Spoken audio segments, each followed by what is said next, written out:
Hello friends, welcome back to cook life kitchen. આજે આપણે બનાવીશું ગુજરાતીઓને ખૂબ જ ભાવતું અને જેના વગર ઉત્તરાયણનો તહેવાર પણ અધૂરો લાગે ને તેવું બહુ ટેસ્ટી અને ચટાકેદાર ગુજરાતી ઊંધિયું. તો તમને પણ નામ સાંભળીને આવી ગયું ને મોઢામાં પાણી? તો ચાલો રેસીપીને શરૂ કરીએ. અને રેસીપી ગમે ને તો વિડીયોને લાઇક કરી વધારેમાં વધારે શેર કરજો. સાથે મારા બધા વ્યુઅર્સને ઉત્તરાયણની ખૂબ ખૂબ શુભકામનાઓ. અને હવે ચટાકેદાર ઊંધિયું બનાવવા માટે સૌથી પહેલાં આપણે વેજીટેબલમાં ભરવા માટેનો ચટપટો એવો મસાલો તૈયાર કરીશું. તો એના માટે મેં લીધું છે અહીંયા 50 ગ્રામ જેટલું ચવાણું. તો અહીંયા કોઈ લોટ શેકવાની ઝંઝટ નથી કરવાની. એકદમ ફટાફટ આપણે આ મસાલો બનાવીને તૈયાર કરી લઈશું. મસાલાને આપણે મિક્સર જારમાં ઉમેરી દઈશું અને તેમાં ઉમેરીશું 1 ચમચી જેટલા સફેદ તલ, સાથે ઉમેરીશું અડધી ચમચી જેટલી વરિયાળી અને 1 ચમચી જેટલી અહીંયા આપણે ખાંડ ઉમેરીશું. અને હવે મિક્સર જારનું ઢાંકણ બંધ કરીને સરસ મજાનું બધું ગ્રાઇન્ડ કરી લઈશું. અને હવે આ સરસ મજાનું બધું જ ગ્રાઇન્ડ થઈ ગયું. તો આને આપણે એક પ્લેટમાં કાઢી લઈશું અને આમાં ઉમેરીશું 1 ચમચી જેટલો શેકેલા સિંગદાણાનો ભૂક્કો, સાથે ઉમેરીશું 1 ચમચી જેટલું તેલ અને 1 ચમચી જેટલો લીંબુનો રસ અને લીલા ધાણા ઉમેરી સરસ મજાનું હવે બધું જ મિક્સ કરી લઈશું. તો આ રીતે આપણો સ્ટફિંગનો મસાલો બનીને તૈયાર થઈ ગયો. તો આ મસાલો બનાવવામાં મને ફક્ત 1.5 જ મિનિટનો સમય લાગેલો છે. અને હવે બનાવીશું ગ્રીન ચટણી. તો એના માટે એક મિક્સર જાર લઈશું અને તેમાં ઉમેરીશું આપણે લીલા મરચાં સાથે આદુનો ટુકડો. તો અહીંયા મેં 3 થી 4 લીલા મરચાં અને 2 ઇંચ જેટલો આદુનો ટુકડો અને લીલા ધાણા ઉમેરીશું. તો 1 બાઉલ જેટલા મેં અહીંયા લીલા ધાણા લીધેલા છે. અને હવે મિક્સર જારનું ઢાંકણ બંધ કરીને આ બધું જ ગ્રાઇન્ડ કરી લઈશું. તો હવે આ ઊંધિયા માટેની ગ્રીન ચટણી બનીને તૈયાર છે. અને હવે પરફેક્ટ એવા મૂઠિયાનો લોટ બાંધીશું. તો એના માટે 1 બાઉલ ભરી અને મેં મેથીના પાન લીધેલા છે. તો આ રીતે મેથીના પાનને મેં એકદમ સારી રીતે ધોઈ અને પછી તેને કોરા કરી લીધા. તેમાં ઉમેરીશું 1 નાનો બાઉલ ભરીને કોથમીર, સાથે ઉમેરીશું 1 ચમચી જેટલું મીઠું અને 1 ચમચી જેટલા સફેદ તલ, સાથે અડધી ચમચી જેટલી વરિયાળી અને 1 નાની ચમચી જેટલો આપણે અહીંયા લઈશું અજમો. તો અજમાને આપણે આ રીતે બંને હથેળીમાં મસળી અને પછી ઉમેરીશું. સાથે 1 ચમચી જેટલી ખાંડ અને 1 ચમચી જેટલી આપણે જે ગ્રીન પેસ્ટ બનાવીને રાખી તે ઉમેરીશું. અને 1 નાની ચમચી જેટલો હળદર પાવડર, 2 નાની ચમચી જેટલો ધાણા જીરું પાવડર, સાથે 1 ચમચી જેટલું લાલ મરચું પાવડર અને અડધી ચમચી જેટલી આપણે અહીંયા હિંગ ઉમેરીશું અને 1 ચમચી જેટલું તેલ. અને હવે આ બધા મસાલાને એકદમ સારી રીતે મિક્સ કરી લઈશું. અને આ રીતે બધા મસાલા ભળી જાય ને પછી આપણે આમાં ઉમેરીશું 1 કપ ભરી અને ઘઉંનો કરકરો લોટ, સાથે ઉમેરીશું અડધો કપ ભરીને ચણાનો લોટ અને 2 થી 3 ચમચી જેટલો અહીંયા લઈશું રોટલીનો લોટ. અને મૂઠિયા એકદમ સોફ્ટ બને ને એટલે આપણે આમાં ઉમેરીશું 1 ટીસ્પૂન જેટલો ખાવાનો સોડા અને આને એક્ટિવ કરવા માટે 1 ચમચી જેટલો લીંબુનો રસ. અને એકદમ સારી રીતે બધું મિક્સ કરી અને થોડું પાણી ઉમેરી અને સરસ મજાનો આપણે મૂઠિયા માટેનો લોટ બાંધીશું. તો વધારે પડતો કઠણ એવો લોટ અહીંયા નથી બાંધવાનો. આ રીતે સોફ્ટ એવો આપણે લોટ અહીંયા બાંધીશું. અને હવે 1 ચમચી જેટલું આમાં તેલ ઉમેરીશું અને લોટને એકદમ સારી રીતે મસળી લઈશું. અને હવે લોટ એકદમ સારો એવો સુવાળો થઈ ગયો. તો હાથમાં થોડું એવું તેલ લગાવી અને આ રીતે થોડો એવો લોટ હાથમાં લઈ અને સરસ મજાનું ગોળ એવું મૂઠિયું બનાવીને તૈયાર કરીશું. અને હવે આ જ રીતે આપણે બધા મૂઠિયા બનાવીને તૈયાર કરી લઈશું. અને હવે મૂઠિયા માટેની બધી ગોળીઓ આપણે વાળીને તૈયાર કરી લીધી. તો અહીંયા મેં તેલને પહેલેથી જ ગરમ કરવા મૂકી દીધેલું. તો એકદમ તેલ ગરમ થાય પછી આપણે આમાં બધી મૂઠિયાની ગોળીઓ મૂકીશું. અને મૂઠિયા ગોલ્ડન બ્રાઉનના થાય ને ત્યાં સુધી આપણે આ મૂઠિયાને તળવાના છે. તો લગભગ 10 મિનિટનો અહીંયા સમય લાગશે. તો અત્યારે તમે જોઈ શકો છો કે મૂઠિયા એકદમ સરસ મજાના ગોલ્ડન બ્રાઉનના થઈ ગયા. તો હવે આ મૂઠિયાને આપણે પ્લેટમાં કાઢી લઈશું અને આ જ રીતે આપણે મૂઠિયાને હવે તળી લઈશું. અને હવે કંદમૂળ વગર તો ઊંધિયાનો જરાય ટેસ્ટ જ ના આવે. તો અહીંયા મેં લીધું છે 100 ગ્રામ જેટલું રતાળું, 100 ગ્રામ જેટલું સૂરણ, 1 શક્કરિયું અને 1 કાચું કેળું. અને તેલ અહીંયા મેં પહેલેથી ગરમ કરવા મૂકી દીધેલું છે. તો તેલ અહીંયા આપણે જે લીધું છે તે આપણે મૂઠિયા તળ્યા ને તે જ તેલનો અહીંયા આપણે ઉપયોગ કરવાનો છે. તેમાં સૌથી પહેલાં આપણે રતાળું, સૂરણ અને શક્કરિયાને તળી લઈશું. તો આ રીતે ઊંધિયામાં કંદમૂળને તળીને જ ઉમેરવાથી ઊંધિયાનો ટેસ્ટ વધારે સરસ આવે છે. અને હવે તમે જોઈ શકો છો કે 85 થી 90% જેટલા આપણા આ કંદમૂળ સારા એવા તળાઈ ગયા. આને આપણે પ્લેટમાં કાઢી લઈશું અને હવે આ જ તેલમાં આપણે કેળાને પણ તળી લઈશું. તો કેળાને તળાતા વધારે સમય નથી લાગતો, ફક્ત 5 જ મિનિટમાં કેળા પણ તળાઈ ગયા. આને પણ આપણે પ્લેટમાં કાઢી લઈશું. અને હવે મેં લીધા છે અહીંયા ભાવનગરી મરચાં. તો મરચાંમાં મેં કટ લગાવી દીધા છે અને રવૈયા લીધા છે. સાથે મેં 3 નાની સાઇઝના બટાટા લીધેલા છે. આ બધા વેજીટેબલમાં મેં કટ લગાવી દીધા છે. આને પણ આપણે તળી લઈશું. તો પહેલાં આપણે રવૈયાને સારા એવા તળી લઈશું. તો આ રીતે 2 થી 3 જ મિનિટમાં રવૈયા પણ એકદમ સારા એવા તળાઈ ગયા. અને હવે આ જ તેલમાં આપણે બટાટાને પણ તળી લઈશું. તો બટાટા થોડા એવા કઠણ હોય તો એને તળાતા થોડો એવો સમય લાગે. તો લગભગ 5 થી 6 મિનિટમાં બટાટા પણ તળાઈ ગયા. આને પણ આપણે પ્લેટમાં કાઢી લઈશું. અને હવે આ જ તેલમાં આપણે મરચાંને પણ તળી લઈશું. તો મરચાં જેવા આપણે નાખીને તેવા તરત જ તેને આપણે બહાર કાઢી લીધા. તો આ રીતે બધા શાકભાજી તળાઈ ગયા. અને હવે રવૈયામાં આપણે જે ચવાણાનો મસાલો પહેલાં રેડી કરીને રાખ્યો ને તે એકદમ સારી રીતે ભરી દઈશું.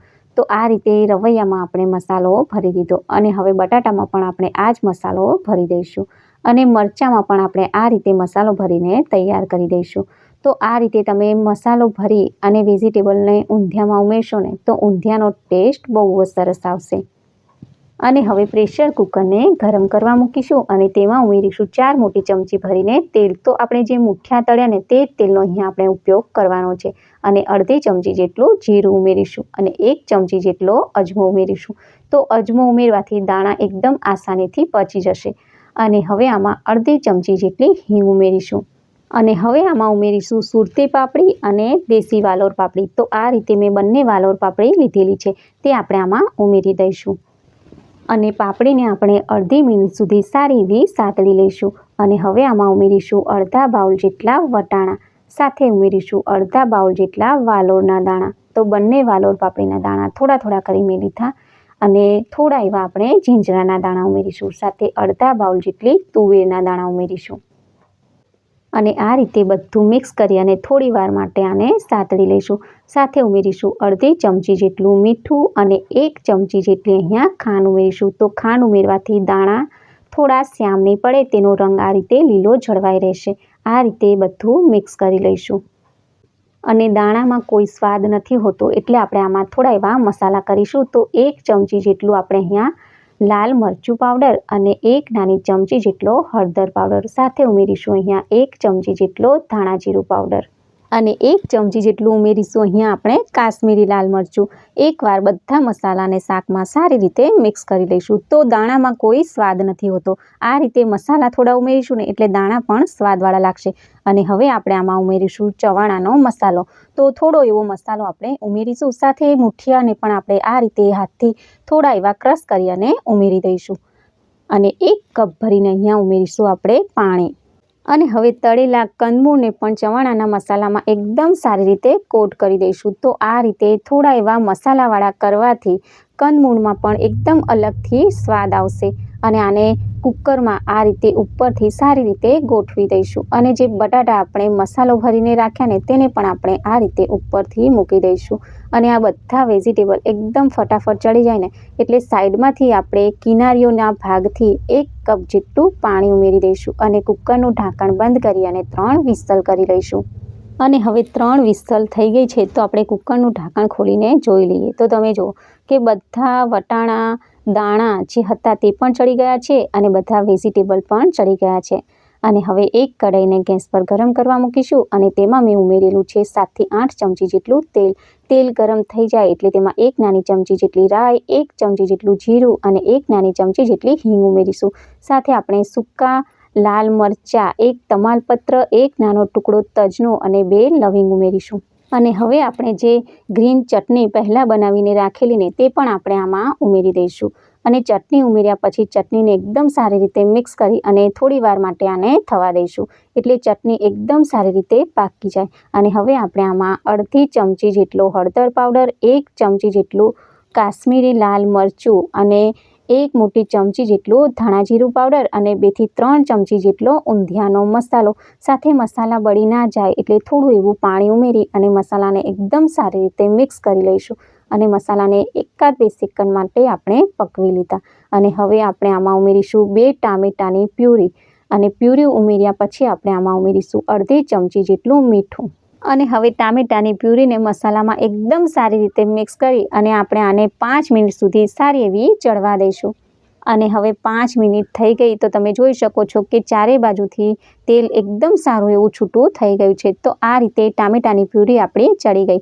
હવે આપણે જે ચવાણાનો મસાલો તૈયાર કરેલો ને તે પણ આપણે બધું આમાં ઉમેરી દઈશું। આ રીતે મિક્સ કરી લઈશું અને આપણે જે મેથીના મુઠિયા તળીને રાખ્યા ને તે આમાં 5 થી 6 જેટલા મૂકી દઈશું અને થોડા એવા મુઠિયાને આપણે આ રીતે હાથથી ક્રશ કરીને ઉમેરીશું। તો આ રીતે મુઠિયા ફટાફટ સોફ્ટ થઈ જાય એટલે 1 કપ જેટલું પાણી ઉમેરી દઈશું અને હવે ઢાંકણ ઢાંકીને આપણે આને 10 મિનિટ સુધી થવા દઈશું અને હવે ઢાંકણ ખોલીને જોઈએ ને તો મુઠિયાએ બધો રસો એબ્ઝર્વ કરી લીધેલો છે। તો આ રીતે તમે જુઓ કે સાઈડમાંથી સારું એવું તેલ પણ છૂટું થઈ ગયું છે। તો આ સમયે આપણે જે દાણા અને બટાટા અને કંદમૂળ બાફીને રાખ્યા ને તે પણ આપણે આમાં ઉમેરી અને એકદમ હલકા હાથે બધું મિક્સ કરી લઈશું। તો તમે જુઓ કે અત્યારે જ આ ઊંધિયું બન્યું પણ નથી તો પણ તમને જોઈને ખાવાનું મન થઈ જાય છે ને। અને હવે આપણે આમાં ઉમેરીશું 2 ચમચી જેટલો લીંબુનો રસ। તો તમે અહીંયા ખજૂર અને આંબલીની ચટણી પણ ઉમેરી શકો છો અને 2 મોટી ચમચી ભરીને ઉમેરીશું અહીંયા આપણે ખાંડ। તો આ રીતે ઊંધિયાનો થોડો એવો ખાટો મીઠો ટેસ્ટ આવશે ને તો ઊંધિયું બહુ જ સરસ લાગશે અને 1 કપ ભરી પાણી ઉમેરી દઈશું અને આ રીતે હળવા હાથે બધું મિક્સ કરી લઈશું અને હવે જે રવૈયા મસાલો ભરીને રાખેલા ને તેને પણ આપણે આ રીતે ઊંધિયા પર ઉપરથી ગોઠવી દઈશું અને જે મરચાં આપણે ભરીને રાખ્યા ને તેને પણ આપણે આ રીતે ઉપર ગોઠવી દઈશું અને હવે ઢાંકણ ઢાંકી અને આને આપણે 5 થી 6 મિનિટ માટે સારું એવું થવા દઈશું અને હવે 6 થી 7 મિનિટ પછી આપણે ઢાંકણ ખોલીને જોઈએ ને તો રવૈયા અને મરચાં પણ એકદમ સરસ મજાના ચડી ગયા। આ રીતે હળવા હાથે બધું મિક્સ કરી લઈશું અને અહીંયા મેં એક વઘારિયામાં 2 ચમચી જેટલું તેલ ગરમ કરેલું છે તેમાં ઉમેરીશું 1 ચમચી જેટલો ઊંધિયાનો મસાલો અને 1 ચમચી જેટલું કાશ્મીરી લાલ મરચું। આ રીતે બધું મિક્સ કરી અને આ વઘારને આપણે ઉપરથી ઊંધિયામાં નાખીશું। તો આ રીતે તમે થોડો એવો વઘાર કરી અને ઊંધિયામાં નાખશો ને તો ઊંધિયાનો ટેસ્ટ પણ સરસ આવશે અને ઊંધિયાનો દેખાવ પણ બહુ સરસ લાગશે। આ રીતે ધાણા ઉમેરી અને હવે આ ચટાકેદાર ઊંધિયું બનીને તૈયાર છે।